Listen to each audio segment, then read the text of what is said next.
قرآن ترجمے کے ساتھ اور تفسیر کے ساتھ پڑھنا چاہیے جی، اور تفسیر میں بھی صرف اتنا حصہ پڑھیں جو کراس ریفرنس کے طور پر آیت اور حدیث ہے.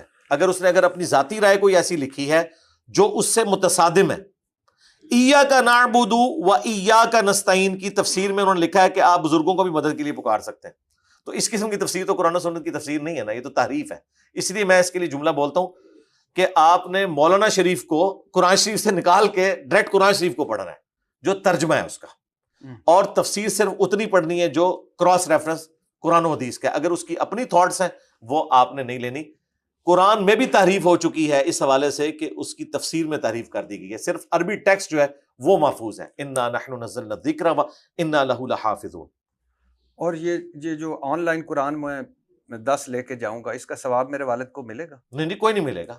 والد کو وہ ثواب ملے گا جو صحیح مسلم میں کہ جو نیک اولاد اس کے لیے کرتی ہے، یا اس نے اپنی زندگی میں صدقہ جاریہ کیا یا علم کی کوئی بات کی. یہ 3 چیزیں. اور یہ جو گھر میں فوت یہ سب بدعت ہے. بدعت ہے. نبی صلی اللہ علیہ وسلم کے کوئی ثابت نہیں ہے. جنازہ پڑھنا ہے آپ نے، اس کے بعد دعا کرنی ہے قبر پہ جا کے. ابو داؤد میں حدیث موجود ہے سوالوں کی استقامت کے لیے. اس کے بعد آپ پوری زندگی صدقہ خیرات کریں ان کے نام پہ. جی، ان کے نام کے اوپر، اس کا ثواب ان کو ملے گا. سنن ابن ماجہ میں حدیث موجود ہے کہ ایک شخص کا مرنے کے بعد مرتبہ اللہ نے بلند کیا تو اس نے کہا کہ یہ تو میرا عمل نہیں تھا، نبی الاسلام نے وحی کے ذریعے بتایا. تو اس کو بتایا گیا کہ تیرے بیٹے نے تیرے لیے دنیا میں استغفار کی ہے، اس کی برکت سے ہم نے تیرا یہ مرتبہ بلند کیا. یہ جو آئے روز ہم ختم کرواتے ہیں یہ اسلام میں نہیں ہے. کوئی نہیں، بالکل نہیں. جو کروا رہے ہیں وہ بھی مانتے ہیں کوئی نہیں ہے. وہ کہتے ہیں یہ ہم نے انوینٹ کیے ہوئے.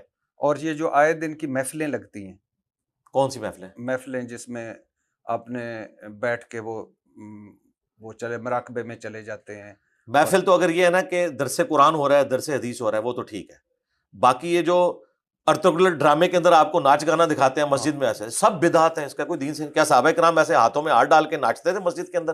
اور یہ جو میلاد کے نام پہ ہو رہا ہے جلسہ، جلوس، ریلی، رنگ برنگی نعتیں، اور پھر اس کے بعد ماڈل ہاں مکے مدینے کے، اور مرد و عورت کا اختلاط، اور پیچھے ڈسکو قسم کی قوالیاں. یہ تو وہ خود بھی کہتے ہیں نہیں تھا. ایک چیز تھی صحیح مسلم میں 2750 نمبر حدیث ہے. نبی الاسلام پیر کا روزہ رکھتے تھے. پوچھا گیا کیوں رکھتے ہیں؟ فرمایا فیہ ولدت وفیہ انزل علیہ، اس دن میں پیدا ہوا، اس دن مجھ پہ پہلی دفعہ وحی نازل ہوئی. تو نبی الاسلام جشن قرآن بھی ہر منڈے کو مناتے تھے اور جشن ولادت بھی روزہ رکھ کے، اور ہم راشن پھاڑ کے مناتے ہیں. اور اب ایسی بدعات ہیں، آپ راولپنڈی میں کبھی دیکھیں پورا مہینہ ہی اس قسم کی محفلیں ہوتی رہتی ہیں، اور عربی لباس پہن کے. اب تو انہوں نے حوریں بھی بنانا شروع کر دی ہیں جو بٹھائی ہوتی ہیں ماڈل بنا کے اوریجنل. یعنی ہماری مائیں بہنیں ہیں نا، مسلمانوں کی ہیں نا.